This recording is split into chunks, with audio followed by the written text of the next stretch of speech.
Hi, this is Iram from Concept Learning, and in this video, we shall be talking about IELTS Academic Writing Task 1, that is report writing. So, the question type that we are going to discuss in this video is maps. Okay, maps के ऊपर जो report writing करनी होती है, वो उस पे हम focus करेंगे. तो हम इसमें तीन चीजों के बारे में particularly बात करेंगे. Overview, structure, main key points जो हमने ध्यान में रखने हैं, and then we'll do an example at the end. Talking about the overview, एक छोटा सा आपको इसका दे देती हूँ मीनिंग क्या होता है. सो मैप्स वाले क्वेश्चन क्या होते हैं, नॉर्मली आपको दो मैप्स दिए जाते हैं, सेम होते हैं वो दिखने में, बट उनकी लोकेशन तो सेम होती है लेकिन टाइम पीरियड्स डिफरेंट होते हैं. ओके, फॉर एग्जांपल एक मैप दे दिया हमने आपको, एक जगह का, लेट्स से एक सिटी का मैप दे दिया, तो उसमें टाइम पीरियड्स डिफरेंट होते हैं. लेट्स से ये पहला वाला 2000 का है and the second one is for 2020. ठीक है, तो 20 साल के डिफरेंस का मैप हमने आपको दे दिया है, लोकेशन सेम ही होती है. तो अब आपने क्या करना है, you are suppose to compare them and then write a report on it accordingly. Okay, आपने देखना है कि क्या चीजें उसमें सेम है, क्या डिफरेंट है, उसके अकॉर्डिंग आपने लिखना है. एंड ये बात तो आपको पता ही होगी that you have to write at least 150 words and not less than that. Structure मैं आपको आगे वीडियो में समझा दूंगी.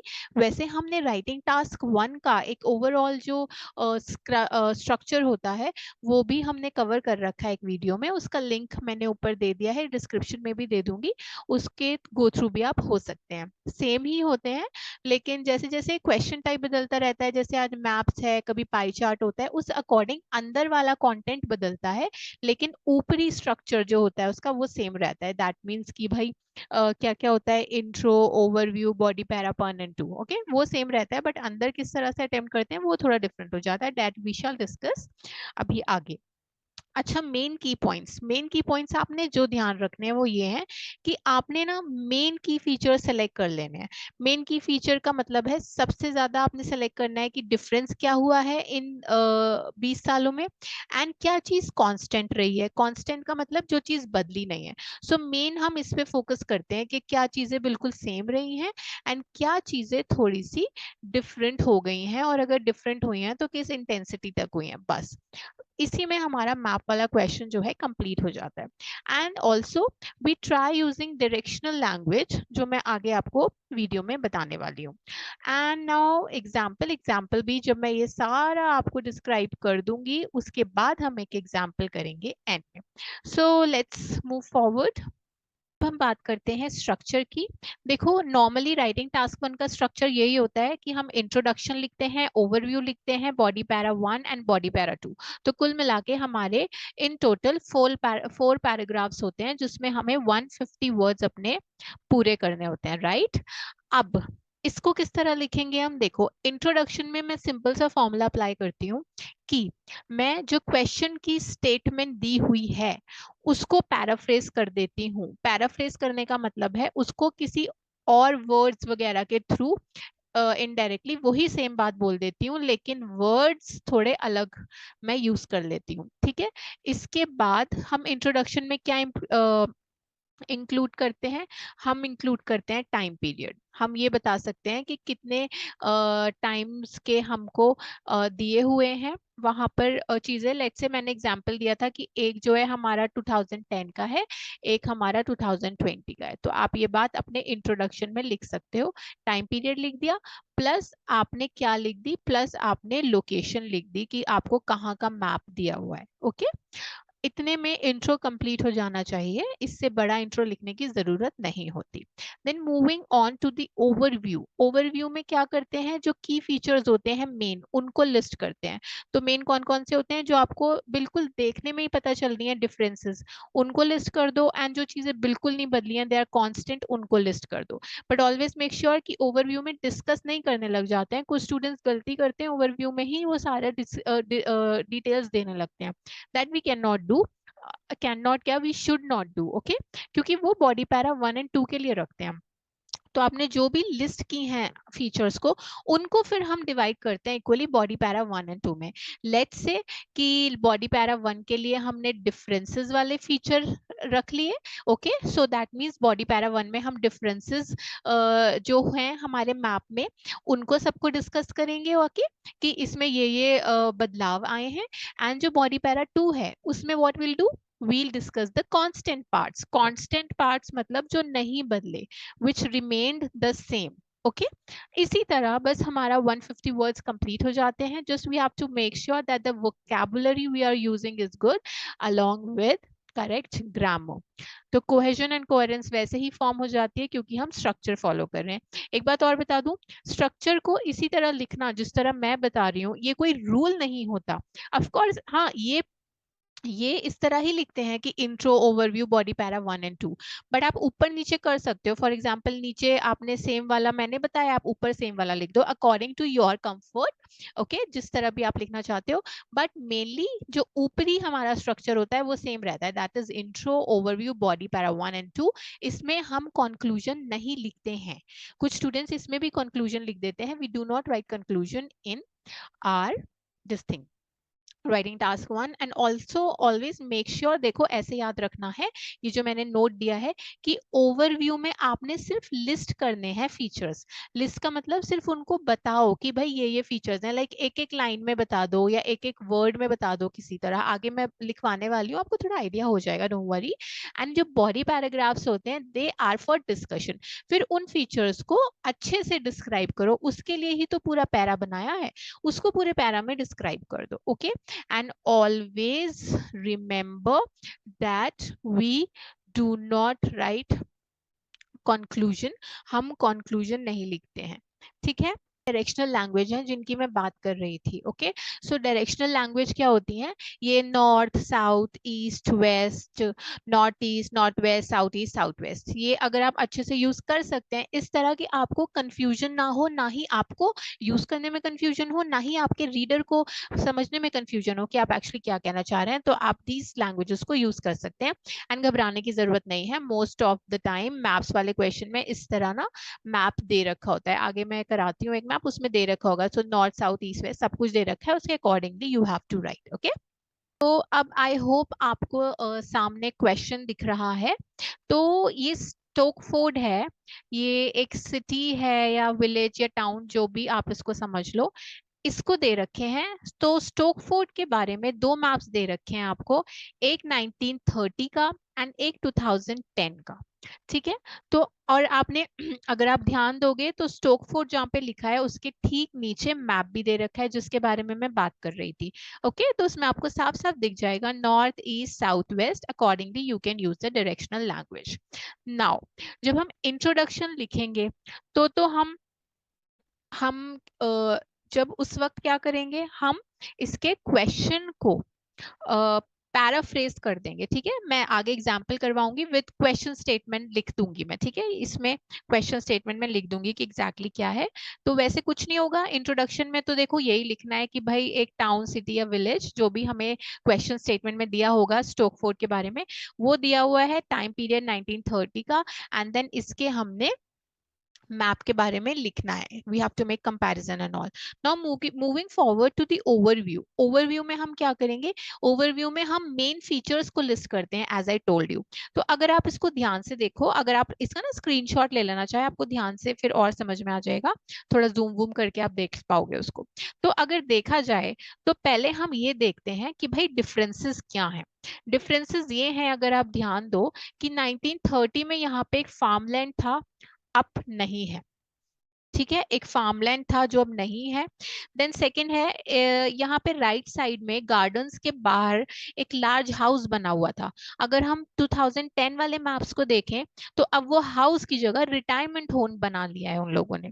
ओके, अच्छा, इसके गार्डन्स के थोड़ी और ऊपर प्राइमरी स्कूल था जो अब बड़ा हो गया है. राइट, सो इसका मतलब बड़ा हो गया है.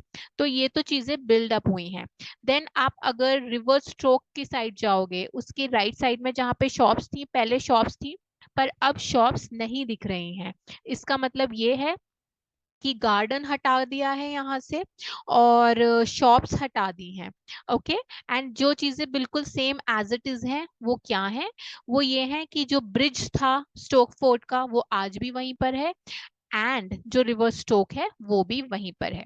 तो जो चीजें न्यू ऐड हुई हैं हमने एडिशंस भी लिख दिए, हमने सब्सट्रैक्शंस भी लिख दिए, एंड जो चीजें कांस्टेंट हैं वो भी लिख दिए। तो चलिए अब इसे सिंपल भाषा में लिखते हैं सो दैट हमारा लिखना आसान हो जाए कि हम अगर लिखेंगे तो किस तरह लिखेंगे। तो मैंने सामने लिख दिए editions, subtractions and constant features. तो एडिशंस क्या हुए हैं, प्राइमरी स्कूल बड़ा कर दिया गया है और रिटायरमेंट होम बन गया है एक लार्ज हाउस को हटा के। सब्सट्रैक्शन क्या है, अब शॉप्स नहीं है, अब फार्मलैंड्स नहीं है, और वो जो लार्ज हाउस था उसको भी एड अप कर लेते हैं, वो भी नहीं है बिकॉज उसकी जगह रिटायरमेंट होम कंस्ट्रक्ट हो गया। एंड जो चीजें कांस्टेंट हैं जो बिल्कुल नहीं बदली, दे आर पोस्ट ऑफिस वहीं का वहीं है, रिवर स्टोक वहीं की वहीं है, ब्रिज भी वहीं का वहीं है। तो बस आपको ये चीजें चाहिए होती हैं मैप के लिए। See it's so easy. Introduction में हम स्टेटमेंट्स लिख देंगे, इंट्रो की question statement plus time period, और क्या करना होता है टाइम पीरियड के साथ साथ जगह का नाम लिख देते हैं। ओके, देन ओवरव्यू में you will only list this, जिस तरह मैंने बताया है इनको लिस्ट करोगे आप sentence wise. Okay, then body para 1 और 2 में ओके आप क्या करेंगे, बस इनको इक्वली डिवाइड कर देंगे। लेट्स से एडिशंस आपने बॉडी पैरा 1 में दिखा दिए, एंड सब्सट्रैक्शंस प्लस जो कांस्टेंट रह गई चीजें वो किसी और वो बॉडी पैरा 2 में दिखा दी। एंड और आप कैसे भी कर सकते हो, it could be vice versa. Okay, it's all up to you. As I told you earlier, there is no hard and fast rule कि एडिशंस ही ऊपर लगानी है या सब्सट्रैक्शंस ही, there is nothing like that. Okay, so अब हम लिखने की कोशिश करते हैं कि किस तरीके से हम लिखेंगे इसको। ऑल राइट, चलिए अब हम इंट्रो लिखते हैं। तो हमारा कंप्लीट क्वेश्चन ये रहा। It says that the map below shows the village of Stokeford in 1930 and 2010. Summarize the information by selecting and reporting the main features and make comparisons where relevant. तो अब हमें पता चल गया कि स्टोकफोर्ड कोई टाउन या सिटी नहीं बल्कि एक विलेज है। एज आई सेड वो आपको क्लियरली मेंशन करेंगे। सो अब हमें इंट्रोडक्शन में क्या लिखना है, मैं इसी स्टेटमेंट को पैराफ्रेज कर दूंगी। अगेन पैराफ्रेज का मतलब वही सेम बात बोलनी, लेकिन अगर वो अदर वोकैबुलरी के थ्रू, सो दैट हमें थोड़ी कॉम्प्लेक्स वोकैबुलरी यूज करनी होती है, बातें हम सेम ही कर देते हैं इंट्रोडक्शन में। ओके, सो द मैप की जगह I wrote the 2 maps, shows की जगह I wrote illustrate the village. अब इन सारी बातों की जगह मैंने लिख दिया how the village of Stockford comma situated on the east bank of river Stoke. अगर आप ध्यान से देखोगे तो ये रिवर स्ट्रोक की ईस्ट साइड पे है ना। हमें जो मैप दिया है नॉर्थ वेस्ट ईस्ट साउथ का, आप देखोगे ईस्ट साइड हमारी राइट में है और रिवर की राइट साइड में है। ये सिंपल वे होता है मैप की डिस्क्रिप्शन लिखने का। Okay, bank of river stroke मतलब उसके किनारे है। चेंज ड्रामेटिकली, ये वर्ड मैंने यूज किया है ड्रामेटिकली, कहीं भी चेंजेस की बात हो तो सिग्निफिकेंटली ड्रामेटिकली यूज कर सकते हैं। ओवर अ टाइम स्पैन या आप ओवर अ टाइम पीरियड भी लिख सकते हो ऑफ 80 ईयर्स। 80 ईयर्स कैसे, ब्रैकेट में लिख दिया 930 to 2010। हमेशा याद रखना कभी भी राइटिंग में हम कोलन्स या हाइफन्स लगा के लिस्ट नहीं कर सकते चीजें, that would be completely wrong. So that's why मैंने ऐसे हाइफन वाइफन कुछ नहीं लगाया, I just stated it in the brackets and that's our intro. Now moving forward हम बात करेंगे इंट्रोडक्शन के बाद वाले पैरा का, जो हमें मालूम है क्या होता है ओवरव्यू। सो ओवरव्यू में as I told you we will list general changes, we will only list, we won't discuss them. Okay, तो मैंने जनरल चेंजेस यहाँ कुछ इस तरह लिखे हैं थोड़े पैराफ्रेजिंग करके। There were considerable development of the settlement over these years and it was gradually transformed from a small rural village into a largely residential area. So you may see कि मैंने जो vocabulary use की है like considerable development, settlement, gradually transformed and largely residential area. Okay, क्योंकि vocabulary का बहुत ज्यादा योगदान होता है हमारी राइटिंग को अच्छा करने में, right. Now body para 1, body para 1 में आपने ये चीज नहीं लिखनी है, ये मैंने आपको समझाने के लिए लिखी है बस, कि मैंने इस तरह से डिवाइड कर दिया है बॉडी पैरा 1 और 2 में, जो भी चेंजेस हैं या जो चेंजेस नहीं हुए हैं वो सब मैंने डिवाइड कर दिया है। So like Body para 1 mein I'll be discussing farmland change, schools, road and housing. So I have written the most notable change is the presence of housing in 2010 on the area that was a farmland back in 1930. Additionally, new roads were constructed on this land and many residential properties are built. In response to the considerable increase in population, the primary school was extended to around double the size, sorry, the spelling, of the previous building okay so इसमें हम क्या करेंगे देखो notable change किया है मैंने उसके बाद I have use linker additionally then in response एक अच्छा फ्रेज है जो हम यूज कर सकते हैं एंड एक्सटेंडेड यूज किया है कि साइज बढ़ गया so size of the primary school increased इसकी जगह I have use the more complex word that is extended okay तो इस तरह अब देखो इस तरह मैंने इनको लिखा है मैंने इनको डिस्कस किया है और साथ में एक सेंटेंस को दूसरे सेंटेंस से इस तरह जोड़ा है कि कोहेरेंस एंड कोहेजन अच्छी तरह बैठ रहा है now talking about body para 2 we'll be discussing large house retirement house shop and post office so